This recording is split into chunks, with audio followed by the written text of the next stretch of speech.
this got top of the stack rating from me. It's very good. And then The Architect, Confess Fletch, Spiderman Across the Spider-Verse, The Pope's Exorcist, Father Brown Season 10, and CSI Seasons 1 till 5. That's not a part of the stack. That's just something that I have been trying to review unsuccessfully for a while. The camera keeps running out of time or whatever before I get to it. So I'm going to try to get to it right away. Just to make sure I actually get it in this time. So, we'll talk about this in a minute. Talk about this right now. It's a bit chilly this morning. I wore my we had a little bit of rain. Yeah, we were blessed with rain, which, thank you nice. You don't for have the rain. To water that long? No, I don't, which... It was getting a little It was getting difficult to try to get everything done. So, boy, am I ever thankful for the rain that we got. And we got a substantial amount. I mean, Silas... Or James had a container. I've been writing Silas stories, so right now all of my dogs' names are Silas. I've been called worse things, but I wrote the date down today. It was Silas. It wasn't September. Those poor dogs. It's just on the brain, right? I figured they deserve a little bit better than that. I don't know, but I saw them yesterday for the first time in several days. Silas could be very loving. They could be, but. Yeah.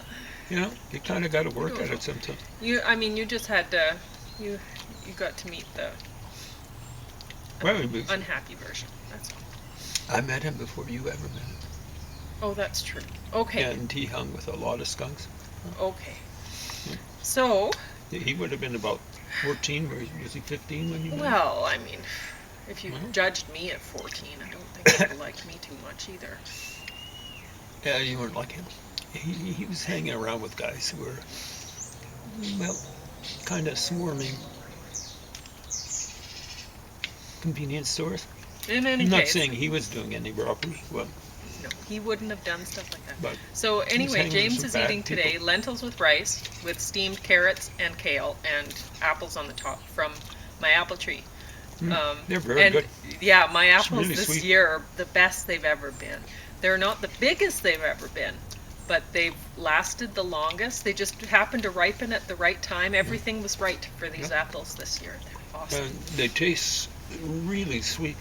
Way better than the stuff you can get in the supermarket. Yeah, they're lovely this year. I've never had them this good. So I'm very thankful for that.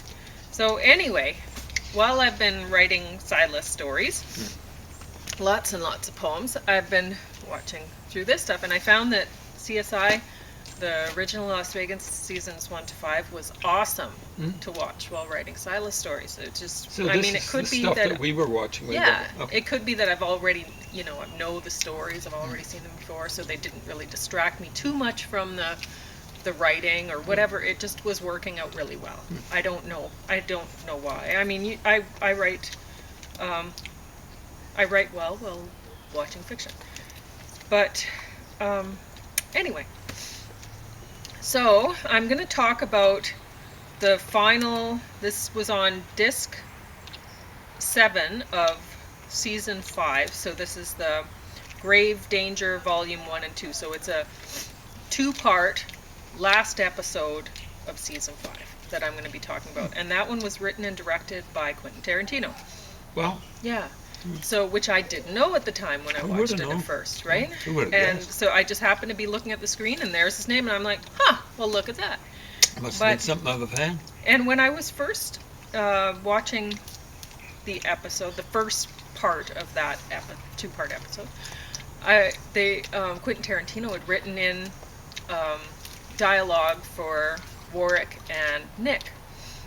And I'd always thought, watching the series, that Warwick and Nick were weak characters. They really weren't developed as strongly as the other characters in the show. Even Brass he wasn't technically a part of the CSI team.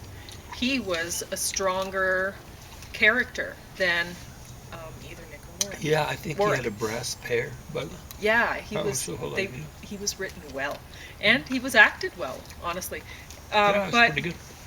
So Quentin Tarantino had written in a little more humanity between Warwick and Nick. They became really more of the key characters of this last episode of season 5, which was interesting to do and probably pretty challenging, although I mean honestly he almost had a blank slate with these guys at that point. Yeah. Really. But thinking back, at first I was watching it and I'm like, wow, yeah, that's some great dialogue that he's written in for Warwick, and then thinking back on it I'm like, yeah, but this doesn't work with what has already been developed with the character. Warwick is this guy he's he has a lot of things going on inside of him that have led to him having outward weaknesses like the gambling addiction and stuff like that, right? So he has he's really like his own little prison, and whereas Quentin Tarantino has him speaking openly about private things that he wouldn't talk about. So, as much as I liked the dialogue, it didn't fit the character. And then, so I'm watching this, and there's a lot of things that he didn't dot his I's and cross his T's. You know, he has... Yeah, so he has the whole thing with the daughter who was studying horticulture was interesting enough, but then he didn't really go into why, like, there was the nursery connection, and you could just gamble on that. But with it did make sense that Grissom would see the ant, be able to tell, oh, wait, that ant's this type of ant, and he's only found in da-da-da-da. They should have said, okay, well, this ant is not a local ant or whatever, and it's only found in this type of plant. These type of plants are only used in whatever, this type of horticulture, and then or whatever, right? It would have been more believable. How they got to from start to finish on that one didn't make a whole lot of sense. It seemed to happen too quickly. And anyway, for me, it happened too quickly. Because you know how ants spread, and even if they start out in a nursery, wherever they're gonna go to wherever the things are planted to, too. So I mean, you wouldn't just go, oh yeah, it's gonna be there. But whatever. So there was that, and then there was the whole imagined, like, dream autopsy that Nick was having, where it was just like too much graphic blood splattering and stuff. It just seemed too Quentin Tarantino, honestly, for CSI, you know. So I mean, he wasn't writing for the show. He was writing for himself, and it was kind of lost on me, honestly. I expect better from him. I know that he can do more than he has done. More than Gore. Yeah, more than Gore. He's gotten way better over the years. Yeah. One of the best movies I've ever seen, was his remake of the Charlie Manson. You love that. Awesome. Yeah. What he's learned is something like subtlety. That was just a slow burner. Another one that I liked was this one where there was this German guy. Again, slow burn. Yeah. It used to be Quentin Tarantino. It was just pedal to the metal, you know, like kill. Too much. Yeah. So, top of the stack. I'm glad I got that out of the way finally. Top of the stack, easy yoga for everything. I was slow to warm to this, even though I'm a big fan of PBS. I've talked about a lot of PBS shows. When I rate them poorly, it's rare, as they usually do a good job, and they did a good job with this. This is awesome. This is 4 discs just in this one part, and she takes you through really slowly. So if you're like me and you're writing poetry while you're sitting at home watching TV shows or whatever, then there are things, I mean, you're already used to multitasking, just doing that, which that's not very, multitask. asking, but it's something, right? It's better than just watching TV or just watching poetry, I suppose. And can you also do something like, say,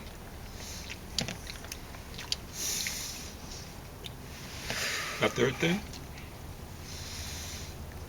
Oh, there we go. you know, something like that while you're doing that thing every once in a while you're watching TV? Sure, you can. So she's just teaching some easy things, you know, Hopefully they're easy on the back. right? It's not really major. And she's building on it. So you start out really basic like that. You're learning some. I didn't do the move quite right when I was showing you the one arm thing, but whatever, you know. You kind of get what I'm trying to say. She starts you out slowly. You learn some things. This set says it's for arthritis, heart health, easing pain, back care, diabetes, pain-free living, stress, strength, and balance. Which who doesn't want to improve those things, right? Yeah. So, and it's great. She does a great job. So yeah, while you're sitting there watching TV, you might not know how to do these movements right away. So you will have to just watch this a few times rather than watching this while you're doing your yoga movements. But eventually you know the things and you can just say, yeah, I think I need a little bit of and you know, honestly, I was doing the shoulder rolls and stuff like that, and I'm thinking, man, am I ever creaky? Like, it's just crunch, crunch, crunch, crunch, crunch while I'm doing the whole thing. And I'm looking forward to seeing if that is still the case 2 weeks from now or a month from now or whatever, right? I've noticed that with myself, that there is way more crunching going on than I would like to have in my body. So I was slow to accept this as a possibility. I'd like Qigong. I did Qigong and I thought that was great. But How long ago was that? it was a while ago, and I fell off doing it, fell away from doing it, and I shouldn't have. But maybe I meant to turn on to this. So I know that I had been attracted to it in the past, and James had said, "Oh, be careful with that," or whatever, you know. Be careful. But she's doing it. She's taking me slowly through the process, and I am careful. So I think it's going to work out just great. Because there's another 2 box sets in her process, Wow. which I look forward to doing too. So I'm really excited about this new step to improve my health. And so that's why she got top of the stack today. The Architect. This one, I really didn't expect much. I saw the cover and I'm like, oh, okay, there's the guy from Will and Grace, and he's with Parker Posey, who she often gets good roles in more interesting sort of artistic sort of films, whatever. But she's not a good actress at all. She's lovely. Well, I like her hairstyle. It looks a bit retro or something. Well, yeah, she is lovely. It's almost like 70s, but who knows? But here they are in this, and they're a couple, and I'm thinking, does he really work as, you know, playing a heterosexual guy? Because I know him from Will and Grace, right? Oh, that's who that is. Yeah. Just a little older looking. Yeah. Well, So, handsome guy. Gotta say. yes, and honestly, the movie works. I can't really tell you too much about it. It's obviously about an architect, and neither of these 2 characters are the architect, but Well. they're working with one. And Their dream home. yes, A vision. yes. A recipe for disaster. Mm-hmm. Ooh, that sounds scary. Yeah, because it's really not, I mean, this is the husband, he's a financial something, like, I don't Advisor, know what he maybe? does. Yeah. Stock trader, maybe, Yeah, probably, because he had investor. one of those bowls on his desk, right? So, or some sort of A investor. bowl. Yeah, Okay. you know, like the bull and bear thing. I imagine he was with some sort of a stock thing. But Right. anyway, something financial. Yeah. So he's the money maker, and he has this wife who's the artist. She's a dreamer, and the architect really feeds off of her desires as an artist, her creativity and imagination and spontaneity and whatever, to make the house of his dreams that is being paid for by her husband. It's not his dream house. Anyway, but it's in a beautiful location, and honestly, any house in that location would be a dream house for me. Where's the location? You know the rough idea? I don't know. It's right on the ocean. It's Okay, on the beautiful. ocean. It says Seattle, Okay. so it It's looks nice. amazing. Of course, they picked the 3 days in the year with sun, but it'd be like Vancouver that way. I didn't expect a lot from this one. This one is Confess, Fletch, and it stars John Hamm. And if you've ever seen that actor, he's like a TV guy. I thought Fletch was a cartoon. No? Well, this has been done before, right? The Fletch thing? it? No? Okay. I don't know. I don't know, Mhm. but it's a murder mystery. Okay. And, well, there's some other mysteries that are involved with this, too. It's just, I guess the murder is just incidental, really. Mhm. But it's an interesting story. It's a great mystery, and it has the, what's his name, Detective something from Twin Peaks. What was his name? From, The big guy, you mean? The guy with the big jaw? I don't know, does he have a big jaw? He was from, Very handsome kind of guy. yes. Yeah, kind of really plays a Oh, I good love him. square character. Yes, he's just awesome. So it has him he in might it, be and my it has favorite some, part of Twin Peaks, and I like lots totally. about Twin Peaks. yeah. So it has some other actors that you'll recognize from TV in it. And so I'm watching it first, and I'm even honestly before I started watching it, I see this actor, and I'm like, oh, I recognize him from TV, and it's not like he's a big star and whatever. And I was kind of dismissing this movie just honestly because of him, and that's not really fair, is it? And then I started enjoying it. He had some good lines. The writing was great. It was witty and funny, and yeah, the movie's worth watching. Who would have known? Yeah. So I was even thinking, should I put that on top? It was Yeah. really entertaining. No, I don't know why I was thinking that. I was thinking of Archer. That's a Oh, cartoon. yeah, that was a I don't cartoon. know why I think that, but Yeah. So, speaking of cartoons, here we have one. This is Spider-Man Across the Spider-Verse. And I honestly, I had to watch this movie in several sessions because I kept falling asleep. The Yeah. artwork is beautiful. They really made something visually attractive. You could turn on to any scene almost, and you'd be like, wow, that's a work of art. They did a good job with that. But, boy, was the story ever dragging. And it didn't even really start to interest me until almost 2 hours into the movie. There you go. Soporific, and you don't have to worry about getting addicted. Yeah. How many things but can you say at that the about? end, you're like, I want more. Oh, You're looking forward to the next. So really, this is just building on the next movie. And at first I was kind of a little bit turned off by the fact they'd flash on, they'd have some adventure going on, and then they'd flash a picture of the comic on the screen for a second. So it was like, oh, that's where this is coming from. So basically it's like an ad for the comic in the movie, and it's all the way along, right? And I'm like, ah. But eventually I thought, no, this works out great. And I like the idea that you have the Spider-Man across the Spider-Verse. So you have all different kinds of Spider-Men in different styles of artwork. And depending on what universe you're in, that's the reality. That's what Spider-Man looks like, and that's what the environment looks like in that Spider-Verse, right? And it kind of gives them more artistic license to have a whole bunch of different artistic designs for their movies in the future, which I think that's kind of great. Who wants everything to look the same all the time? So, now, I think really there was too much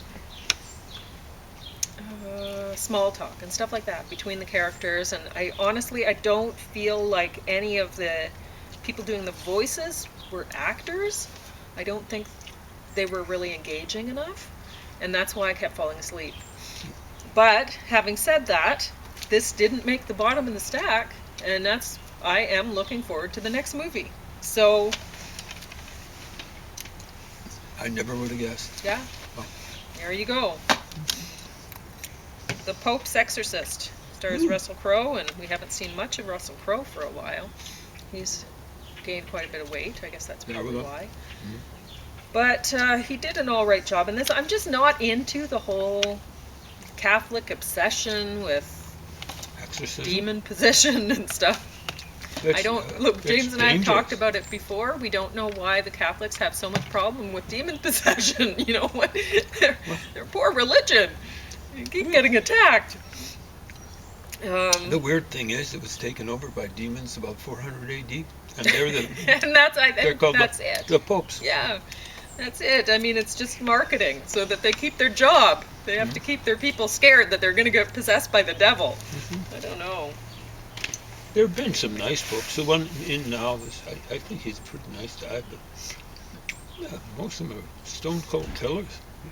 They're awful. Anyway, it's just, it doesn't, the whole Exorcist thing, it doesn't work for me.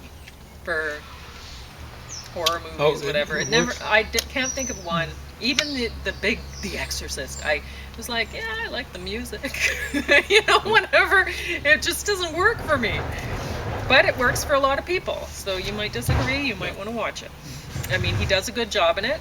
I was watching it and I'm thinking, why are these people even in this? They're trying, okay, the story behind it is there's this family, the father has died, the mother is left with her 2 children, and the father inherited, so they inherited, because the father's now dead, a home that has been in their family for generations, a property overseas, right? So this is an American family. They move to go get this place renovated and sell it so that they have money to live on.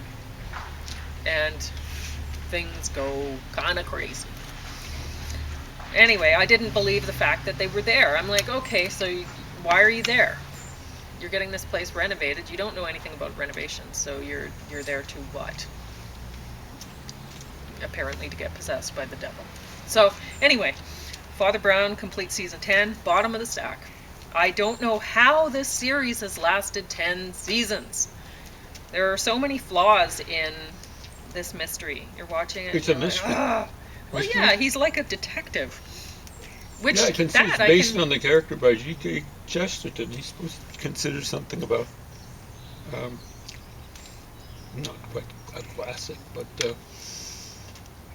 a well-considered writer from way back when. Okay, well, I don't like the series. It could be that I don't like the actor who plays Father Brown at all. Honestly, he's off-putting. I can't stand it. Well, there you go. I don't believe that he would solve any mysteries. I do believe that there could be a very good series written about priests hearing people's crime, and then about the whole Catholic Church being like a big mafia. Kind of that way. Whatever, right? Well, because that's been the traditional history, yeah. going back to about 400 I mean, you got to AD. worry about it. You got to think, okay, yeah, they have to be in the prisons to give people absolution and last rites or whatever. And Yeah. does that put them in, like you have Father Brown in positions where here he is, he's the first one on the scene to give last rites to people, and it's like, is he doing anything like messing with the scene? There shouldn't be anybody in there besides the CSI people, right? Until the scene is Cleared. cleared for police. It shouldn't be. But what do? You have a lot of people who They need their priest to be there to give last rites right away. They believe in that. If they don't have him there, then that would be an infringement on their rights. And what do you do, right? I think you make a great series about it, or a great You try to. yeah, about how the reality of the problems associated with living in a world where certain religious figures are allowed to have positions of, honestly, of authority above people who are supposed to maintain the law, or whatever, law and order in a society. Now, this is set in England, right? Yeah. But he's a Catholic priest, right? Yeah, he's Father Brown. Yeah, there was So- this weird generation of conservative idiots, really. Came out of England about 100 years ago. So there was another like that in the 19th century, where a lot of English folks converted to Catholicism, whatever. Cardinal Henry Newman, did he convert? I can't remember. Anyway, yeah, Catholicism in the concept, in the context of England, is just a waste of time. Other places in the world, get your act together, Catholics. You've got a lot of explaining to do. But yeah, I'm kind of surprised. I think I've heard of this Father Brown thing. I thought I'd be maybe a little more interested in it, but from your description of it, I'm That not. Maybe sounds, you would be. A lot of people hard are, to say. apparently. Season 10, very right? well, yeah. So a lot of people dig that stuff. A lot of people dig the Yeah. whole demon possession, exorcist sort of movies. Just not me. Not me They either. don't rate highly for me. Anyway, I probably got to be heading inside. You You're probably getting gotta cold. Yeah, my butt's all wet from the rain. I might be a bit material.